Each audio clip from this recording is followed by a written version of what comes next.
Speaking of going to be okay, though, I think the Saints are going to be just fine without Drew Brees. So let's go ahead and dive into it, right? Because I want to look at the matchups that are going to determine the Saints-Falcons game on Sunday. And it's interesting because I feel like the starting point for this conversation for everybody has been Jameis Winston in the offense. And I understand why.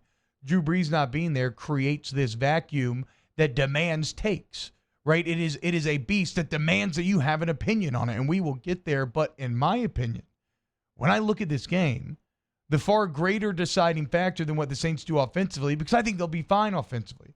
I don't think the Falcons are particularly good defensively, and I think that Sean Payton is a mastermind. As we'll get to, I think Sean Payton's, and we talked about it this week, right? Sean Payton's better suited to making this work with Jameis than just about anybody else in the entire NFL would be. What I think the key to this game really is going to be the Saints' defense keeping up the momentum of the last two games. And when you look at look in your heart right now, Saints fans, and think about when you accepted that, oh man, this Saints team is a Super Bowl contender. Some of y'all maybe were ahead of the curve with Danny, who never lost the faith. I lost the faith. I thought they were a good team, maybe not a great team. When I started to feel differently was when the defense started to kick ass, especially that Tampa game, right? And then into last week against San Francisco. Now, the thing about that is it's a relatively small sample size. And you could say, okay, so you had one really good game against the Bucs, and of course you dominated the 49ers.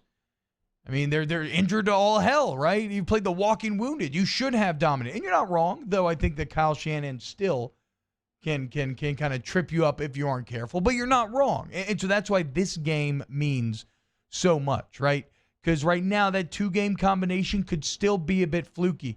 You go out there, you dominate a Falcons offense that is 5th in total yards per game, 2nd in passing yards per game, averaging 290 a game through the air. Now, they're only 13th in scoring, but if you go out there and you dominate that offense, well, then there's no question, right? Then all of a sudden you are a top 5 or a top 10, maybe even a top 5 defense in the entire NFL. How about this? Did y'all realize this? I'm going to have to jump in a little side lane here. I don't think we're appreciating how good the Saints are this season, just both offensively and defensively. I feel like if I was to survey most people, the offense would get passing marks, but they'd still be like, but it leaves a lot to be desired. It's been kind of stilting at times. The defense, they'd say the same thing, right? Passing marks, but they give up too many big plays, too many busted assignments. Here's the deal, though. What is the ultimate stat that matters in the game of football? Points for and points against, right? How many points are you scoring? How many points are you giving up? Did you realize the New Orleans Saints are 4th in the NFL scoring 30.1 points per game? They're one of only 4 teams to be scoring 30 a game, and that's with no Mike Thomas for the majority of the season. That's with that kind of halting rhythm that they've had at times this season. Way more surprising, the Saints are 4th in scoring defense. How about that? Yeah, I see your reaction there. They are 4th in the NFL right now in scoring defense. So I don't care about bad safety play. I don't care about busted assignments. What matters, it's so wild, even their terrible red zone percentage, right? All these things we've talked about this year, and yet here they sit giving up just 23.7 points per game, 4th in the league. And we know about the rush defense, right? The rush defense is unbelievable. They're 2nd in the league. They give up 76 yards a game. How about this? Another divergent little quirky number here. So the Saints are 2nd in the NFL. They give up 76.8. The Buccaneers are 1st in the NFL, giving up 76.6 rush yards per game. But what's wild to me, 3rd place is a full 15 yards behind in the 90s. So truly, the elite rush defenses in the NFL are in the NFC South. Now, unfortunately, that's not the Falcons' strength. They don't want to run the ball. So they don't care if you take away the run, that's fine. This is going to come down to that Saints pass defense, which has been up and down at times this year. But if you look at when the pass defense really started to hit these last couple of games and when it really started to have success, what's the correlating factor? The pass rush. We talk about it all the time. It's a symbiotic relationship. Better pass rush equates to better coverage. Better coverage equates to better rush. And correlation doesn't always equal causation, but ever since Marcus Davenport returned, this Saints defensive line has gone to the next level. And so for all the talk of Jameis, The crux of this game, in my opinion, it's all about, can the Saints stop the Falcons' passing attack? And how are you going to stop them? That pass rush is going to have to carry the day. And they're going to need to be locked in, because if you don't shut down Matt Ryan and the Falcons, then they'll have a chance. If you do shut down Matt Ryan, they will have no chance. And one guy that I'm looking at, it's been a quiet year for Cam Jordan thus far, right? But one thing that Cam does is Cam tends to dominate Atlanta. He just does. Think about him eating the turkey leg on Thanksgiving. Was that the 3-sack game that he had from the interior? When was the game a couple of years ago where, I remember I was in Montana for a funeral watching it, and they were rushing him on the guard. He had 3 sacks, and I think to get a big win. They weren't expected to. Either way, in 18 career games, Cam Jordan has 18 sacks against the Atlanta Falcons. He loves playing this team. I would love to see Cam to have a breakout game this year, because he's been getting pressures. He's been getting all the double teams. Like, he's still creating.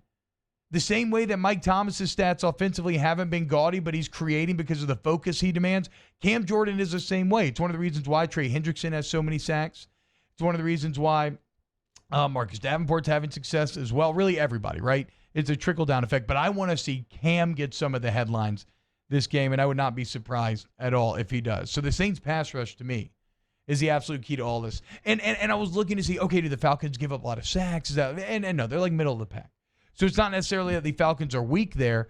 It's just that they can't run the ball at all. And so if you could shut down the pass, they are dead in the water. So that's defensively what I'm looking at from the New Orleans Saints. And I actually think that's the most important facet of the game. Offensively, it is obvious, right? It's all about what kind of Jameis do you get? How do you manage this Jameis? And that becomes a bit more fascinating. I think Larry Holder did a really good job in The Athletic this morning of pointing out the stylistic differences between Teddy and Jameis. And even took it a bit further, right? Like he mentions the fact it's not just Teddy that filled in. Think about when Luke McCown filled in. Think about when Mark Brunell filled in, Chase Daniel back in the day. Like, these were guys who were all much more like Drew Brees in terms of a more conservative, check down, keep the ball approach. We're not going to be overly risky with it. We are going to methodically march down the field. And if you go to Larry's article in The Athletic, he has a lot of advanced analytics that show that Jameis Winston is anything but that type of quarterback. I mean, the advanced numbers show that his aggression is marked when compared to Teddy Bridgewater and Drew Brees. And so it becomes this interesting thing for Sean Payton, and I don't know fully what to expect. And that's what I'm fascinated to see is, how does Sean Payton handle that? Does he try to force Winston into the more Brees role, right, and take away that aggression and force him to be overly conservative? Does he allow Jameis Winston to have more rope than we maybe think? Does he like having the live arm? Does he like Winston's aggressiveness? Does he think he has portions of the playbook that unlocks that he can now take advantage of? Is it a mixture of the two? And obviously probably the latter there is what you're looking for, right? How can you, the ultimate question that every coach has to answer is, how can you maximize your player strengths while hiding their weaknesses? And I want to see how Sean Payton does that with Jameis Winston on Monday. On Sunday. If I had to guess, I do not think this is going to be overly conservative. You saw Jameis that looked very concerned about making mistakes. I think they're going to give him a little leeway to play.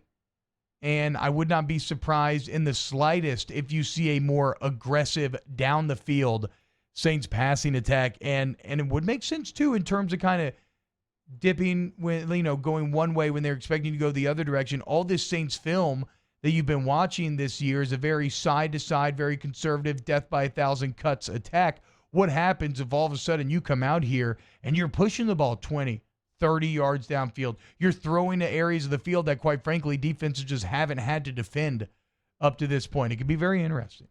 And it could be disastrous as well, right?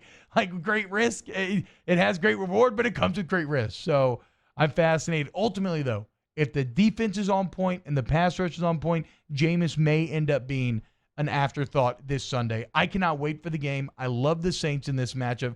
They're playing too well right now, too much belief. The defense puts them over. If I had to choose, I would choose the Saints to cover the 5.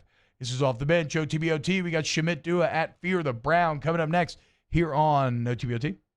OTBOT.